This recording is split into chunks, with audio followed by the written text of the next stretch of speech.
കോഴിക്കോട് കുരുക്കത്തൂരിൽ വീടിനുള്ളിൽ പടക്ക നിർമ്മാണത്തിനിടെ ഉണ്ടായ സ്ഫോടനത്തിൽ 2 പേർ മരിച്ചെന്നും 4 പേർക്ക് ഗുരുതരമായി പരിക്കേറ്റു എന്ന അതിദാരുണമായ വാർത്തയിലായിരുന്നു നമ്മൾ നിൽക്കുന്നുണ്ടായിരുന്നത്.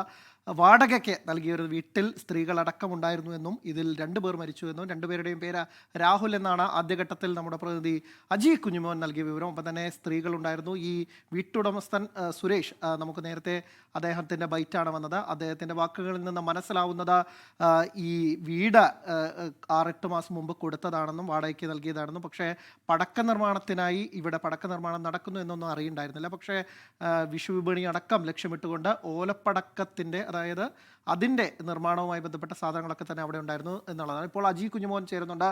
അജി, ഈ വാടകയ്ക്ക് നൽകിയ ഒരു വീടാണ്, അവിടെയാണ് ഈ സ്ഫോടനം ഉണ്ടായത്. ഈ മരിച്ച ആളുകൾ അവർ എവിടെയുള്ളവരാണ് എന്ന വിവരമൊക്കെ ഇപ്പോൾ ലഭിക്കുന്നുണ്ടോ? ഈ ഘട്ടത്തിൽ ലഭ്യമായിട്ടില്ല സുഖേൽ. എനിക്കിപ്പോൾ ഉള്ളത് റസാഖ് മാസ്റ്ററാണ്. അപ്പം മാസ്റ്റർ എപ്പോഴാണ് അറിഞ്ഞത്? ഞാൻ ഒളവണ്ണ പഞ്ചായത്തിലെ ഒരു പര്യടനത്തിലായിരുന്നു. പ്രധാനപ്പെട്ട ചില ആളുകളെ കാണുന്നു. അവിടെ നിന്നാണ് വിവരം അറിയുന്നത്. എവിടുത്തുകാരാണെന്ന് വല്ലതും അറിഞ്ഞിരുന്നു? ഒരു വ്യക്തതയും കിട്ടിയില്ല. ഇതിൻ്റെ സ്ഫോടനത്തിൻ്റെ ഗൗരവമാണ് നമ്മൾ ഭയപ്പെടുത്തുന്നത്. ഇത്രമാത്രം ഉഗ്ര സ്ഫോടനം നടക്കണമെങ്കിൽ ഒരു പടക്ക നിർമ്മാണമായി അതിന് ചെറുതായി കാണാൻ കഴിയില്ല. അത്രയും വലിയ സ്ഫോടനത്തെ ഒന്നായി തകർന്നിട്ടല്ലോ. അത് മാത്രമല്ല, തൊട്ടടുത്ത വീട്ടിൻ്റെ അടുത്ത് പരിസരത്താണ് മറ്റൊരാളുടെ മൃതദേഹം കിട്ടിയത് എന്ന് പറയുന്നു.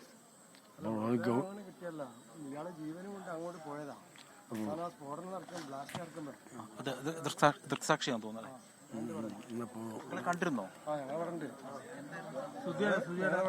ബോർഡ് കെട്ടിയിരുന്നു ആ സമയത്താണ്. അപ്പോ മറ്റേ ഇവര് ഭക്ഷണം കഴിക്കുന്നുണ്ട്. കുറച്ച് ആൾക്കാർ, വീട്ടിലെ കുറച്ച് ആൾക്കാർ ഇവിടെ ഇരുന്ന് ഭക്ഷണം കഴിക്കുന്നുണ്ട്, മോളൊക്കെ. പിന്നെ ചാച്ചനും പിന്നെ ഒരു ചേട്ടനും കൂടി, ആ ചേട്ടനും കൂടി ഇവിടെ ഇരിക്കുന്നുണ്ട്. ആ സമയത്താണ് എന്താ സംഭവിച്ചറിയില്ല. ആ അടുക്കള ഭാഗത്തു നിന്ന് ഒരു ബ്ലാസ്റ്റ് വരുന്നത്. ഈ പടക്കത്തിന് ഒരു പടകം ഉണ്ടാക്കി പാക്ക് ചെയ്തിട്ടാണ്, പനവൽ പടകം. ആ സമയത്താണ് ബ്ലാസ്റ്റ് വന്നത്. അപ്പോൾ അയാൾ അങ്ങോട്ട് ഓടിയതാ.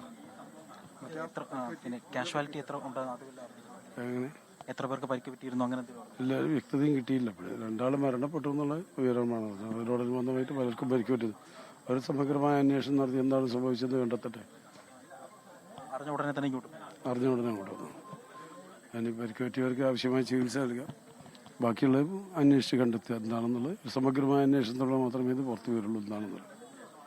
തീർച്ചയായിട്ടും അദ്ദേഹം പറഞ്ഞതുപോലെ തന്നെ ഈ പ്രാഥമികമായി ലഭിക്കുന്ന വിവരങ്ങൾ ആണ് ഈ ഘട്ടത്തിൽ നമ്മൾ നൽകിക്കൊണ്ടിരിക്കുന്നത്. 2 പേരുടെ മരണം സ്ഥിരീകരിച്ചിരിക്കുന്നു. ഇവിടെ എവിടുത്തുകാരാണ് എന്നുള്ളത് ഇപ്പോൾ ഈ ഘട്ടത്തിൽ അറിയാൻ കഴിഞ്ഞിട്ടില്ല. ഇപ്പോൾ ഒരു കാലപ്പഴക്കം ചെന്ന ഒരു വീടാണ് ഈ വീട്. അത് നമുക്ക് ആ ദൃശ്യങ്ങളിലും കാണാൻ കഴിയും. ഓടുകളടക്കമുള്ള കാലപ്പഴക്കം ചെന്നു കഴിഞ്ഞാൽ ഒരു വീട്, ആ വീട്ടിലാണ് ഇത്തരത്തിലൊരു സ്ഫോടനം നടന്നത്. നേരത്തെ നമുക്ക് ഈ വീട്ടുടമസ്ഥൻ, അദ്ദേഹത്തിൻ്റെ സഹോദരനാണ് നമ്മളോട് പ്രതികരിച്ചത്. അപ്പോൾ ആ സഹോദരൻ പറഞ്ഞതനുസരിച്ച് ഇത് പിന്നെ ഇവിടെ ചെറിയ ഓലപ്പടക്കങ്ങളൊക്കെ നിർമ്മിക്കുന്ന ഒരു സ്ഥലമായിരുന്നു. അപ്പോൾ ഒട്ടനവധി ഓർഡറുകളൊക്കെ. കോഴിക്കോട് കുരുക്കത്തൂരിലുണ്ടായ വീടിനുള്ളിൽ പടക്ക നിർമ്മാണത്തിനിടെ ഉണ്ടായ സ്ഫോടനത്തിൽ 2 പേർക്ക് ജീവൻ നഷ്ടമായി. 4 പേരുടെ നില ഗുരുതരമാണെന്ന അതിദാരുണമായ വാർത്തയിലായിരുന്നു നമ്മൾ ഇതുവരെ നിൽക്കുന്നുണ്ടായിരുന്നത്. ഇപ്പോഴും എത്ര പേർ ഈ വീടിനകത്തുണ്ടായിരുന്നു എന്നതടക്കമുള്ള കാര്യങ്ങളിൽ വ്യക്തതയില്ല. ഇത് എങ്ങനെയാണ് ഈ അപകടമുണ്ടായത് എന്നതടക്കമുള്ള കാര്യങ്ങളിലും ഇനി വ്യക്തത വരേണ്ടിയിരിക്കുന്നു. ആർക്കും തന്നെ, ഈ നാട്ടുകാർക്കടക്കം ദൃക്സാക്ഷികളടക്കമുള്ളവർക്കൊന്നും തന്നെ ഇതിനെക്കുറിച്ച് ഈ ഘട്ടത്തിൽ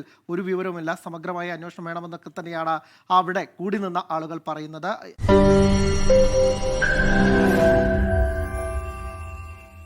ലോകത്തെവിടെയായാലും ഏത് സമയത്തും 24 വാർത്തകളും ഓഗ്മെന്റഡ് റിയാലിറ്റി പാക്കേജുകളും എക്സ്പ്ലെയിനറുകളും വിശദമായി കാണാൻ ഞങ്ങളുടെ യൂട്യൂബ് ചാനൽ നിങ്ങൾക്ക് സബ്സ്ക്രൈബ് ചെയ്യാം.